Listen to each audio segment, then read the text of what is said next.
Au début d'une relation, il y a deux phases. La première, c'est l'illusion intense. Et la deuxième, c'est la réalité dévoilée. Si vous prenez des engagements ou des décisions importantes dans votre couple durant la phase d'illusion intense, vous vous exposez à pas mal de souffrances. Je vous explique. La phase d'illusion intense, c'est quand vous rencontrez l'autre personne et que vous êtes sur votre petit nuage d'amour. Mais le problème, c'est que vous avez d'une part une tendance très forte qui vous relie à l'autre, donc une grosse envie d'aller vers l'autre. Deuxièmement, vous pouvez avoir une obsession amoureuse, ça veut dire que toute la journée, vous pensez uniquement à l'autre, il hante vos pensées, il est tout le temps dans votre esprit. Et troisièmement, vous avez aussi une image idéalisée de l'autre. Vous le connaissez peut-être pas suffisamment, et peut-être aussi que vous avez un charme, et donc vous ne le voyez plus. Alors, ce que j'appelle un charme, c'est comme ce qu'on appelait les filtres d'amour dans les dessins animés. Vous voyez, quand il y a quelqu'un qui boit un filtre d'amour, et du coup, l'autre personne, c'est peut-être une affreuse sorcière dégueulasse, mais avec son filtre d'amour, il la voit comme une petite mignonne devant lui, toute belle, et il a des cœurs dans les yeux, il voit plus rien, il y a du rose dans sa vision, il voit plus la réalité telle qu'elle est. Et une fois qu'on réveille le personnage des effets de la potion d'amour, il se dit « Waouh, mais qu'est-ce que je suis en train de faire? Elle est immonde !»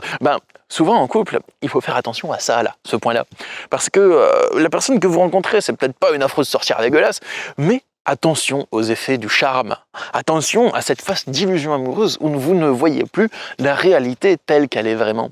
Et le problème, c'est que notre société, notre culture est construite autour de ça. On nous fait croire qu'ils vécurent heureux et eurent beaucoup d'enfants alors qu'ils viennent de se rencontrer, qu'ils s'engagent alors qu'ils viennent de se rencontrer. Les films romantiques, c'est la même chose. On ne nous montre pas la phase de désillusion amoureuse.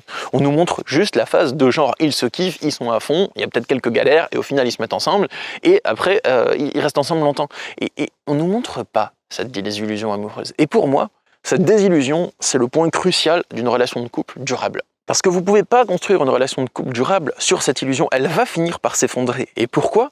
Parce que vous côtoyez l'autre. Et donc, vous me direz, eh bien, vous côtoyez l'autre tout le temps quand vous êtes en couple. Vous lui parlez beaucoup, vous habitez peut-être même avec. Et ce qui se passe, c'est que tous les jours, votre illusion qu'il y a dans votre tête là, eh bien, elle se heurte au mur de la réalité. Ça veut dire que tous les jours, vous avez beau avoir la plus grande bulle d'illusion amoureuse dans votre esprit, tous les jours, vous allez vous heurter sauvagement à la froideur et au côté dur de la réalité. Alors, ça ne veut pas dire que la relation, elle n'est pas aussi belle qu'elle l'est dans votre illusion. Ça veut juste dire que si vous avez une vision de l'autre qui n'est pas tout à fait conforme à ce que l'autre est réellement, et si vous avez une tendance qui vous pousse vers l'autre, quitte à ignorer vos besoins, à ignorer votre accomplissement en tant qu'individu, à ignorer toute votre existence d'individu, et bien petit à petit, vos besoins vont vous réveiller.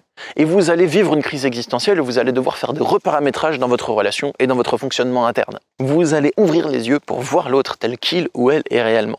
Alors ça ne veut pas dire que votre relation va devoir s'arrêter. À ce moment-là, il y a deux directions qu'on peut prendre. La première direction, c'est j'ouvre les yeux sur la nature de l'autre et je me rends compte que j'avais peut-être une vision un peu idéalisée, un peu floue de l'autre et maintenant j'apprends à voir la réalité de son être. Et j'apprends à l'aimer davantage. Et chaque chose que je découvre de l'autre, je l'aime de plus en plus par rapport à ça. Et c'est tout à fait possible. Pour moi, la désillusion amoureuse, ça ne veut pas dire que c'est mal, mais on va y revenir. Le deuxième cas de figure, c'est vous ouvrez les yeux sur la nature de l'autre et en fait, c'est pas ok. Peut-être parce que l'autre a un comportement toxique, et donc vous voyez son comportement toxique, vous avez moins envie d'être avec lui, ce qui est logique, ou vous avez un conflit intérieur, son comportement est toxique, mais je l'aime, que faire, voilà. Et dans ce cas, vous pouvez me consulter, si vous le souhaitez, pour une consultation individuelle, justement, où je peux vous aider, justement, à résoudre le conflit intérieur. Soit on trouve des solutions directes pendant le coaching, soit on met en place une feuille de route, des actions que vous allez pouvoir accomplir pour sortir de là. Il y a le lien sous la vidéo pour réserver une consultation avec moi. Donc soit vous ouvrez les yeux et vous constatez que le comportement est toxique, soit que l'autre en fait est chiant et que vous l'idéalisiez, mais une fois que vous l'avez vu tel qu'il est, je sais pas, c'est pas si intéressant que ça. Ou encore, des fois votre illusion amoureuse, c'était votre seule motivation. Et il y a des profils avec certains troubles mentaux ou certaines pathologies qui vont d'illusion amoureuse en illusion amoureuse. Donc il y a des personnes qui se jettent dans une relation amoureuse et dès que la passion du tout début est finie, en fait, ils vont cueillir une autre relation amoureuse et ils sont incapables de rester sur un plus long terme, sur une relation plus stable. Donc, pour moi, si vous devez prendre un engagement important dans votre couple, alors je vous encourage très fortement à attendre la désillusion pour le prendre. Ou vous pouvez le prendre avant, c'est pas obligé d'attendre, mais si vous le prenez alors que vous êtes en pleine phase d'illusion, il y a le risque qu'une fois que vous vous êtes bien engagé, que vous avez mis les deux pieds dans le plat, vous ouvriez les yeux et vous vous rendiez compte que l'autre, en fait, il vous plaît peut-être pas tant que ça. Et donc vous êtes un peu coincé parce que vous avez acheté une maison, parce que vous avez fait des enfants, parce que vous êtes marié, et c'est plus difficile, on peut toujours, mais c'est plus difficile de revenir en arrière une fois qu'il y a tout ça qu'avant d'avoir fait tout ça. Alors je vous avais dit que je vous parlerais de la désillusion. J'ai l'impression que dans nos mœurs, la désillusion c'est quelque chose qui a une connotation négative. Genre, ah là, c'est la désillusion hein, en couple. Pour moi, c'est quelque chose de très positif. Une désillusion, c'est bien. Ça veut dire que votre relation avec l'autre, elle va pas être basée sur une sorte de charme, sur une sorte de lubie, de psychose temporaire, d'illusion amoureuse.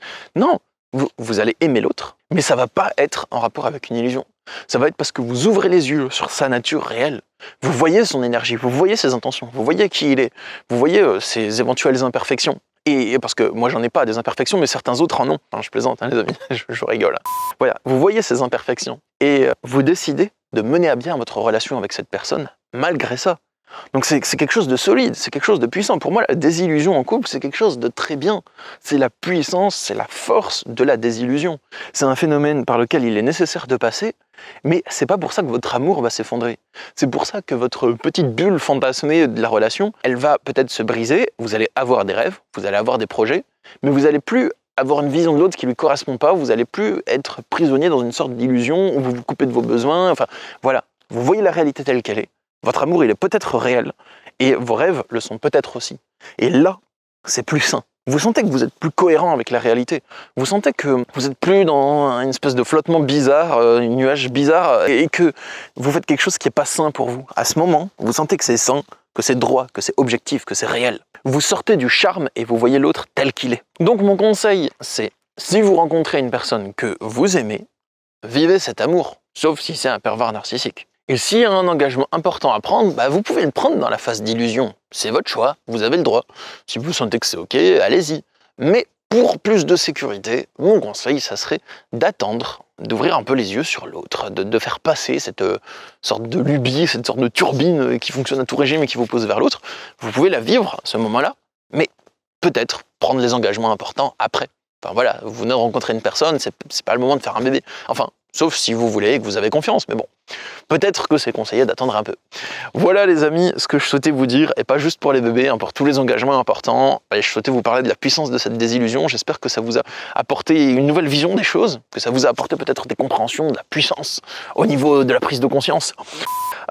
Si vous souhaitez avoir mon accompagnement individuel, je propose des consultations comme je vous l'ai dit. Je propose 2 types de consultations. Les premières, c'est les consultations classiques qui durent 1h30, peuvent se faire par Skype, Messenger ou téléphone pour résoudre les problèmes liés aux relations toxiques, aux pensées obsessionnelles, aux blocages dans votre vie, à la reconnexion à soi. Et la deuxième, c'est une consultation qui est plus longue. Elle dure 3h15 parce qu'il y a une pause entre. Et le but, c'est de résoudre un conflit intérieur. Donc on va chercher des solutions pour résoudre le conflit intérieur. Soit on y arrive direct, soit il nous manque des infos et des données pour y arriver direct, et ces données, vous allez devoir les collecter, et on dresse une feuille de route de toutes les actions que vous allez devoir accomplir vous-même ensuite, pour petit à petit transcender ce conflit intérieur. Donc, vous en élevez au-dessus. Sur ce les amis, c'était tout ce que je souhaitais vous dire pour aujourd'hui. Abonnez-vous à cette chaîne, et rendez-vous dans quelques jours pour une prochaine vidéo, et puis voilà. Je vous fais des bisous, et je vous souhaite une bonne journée. À plus!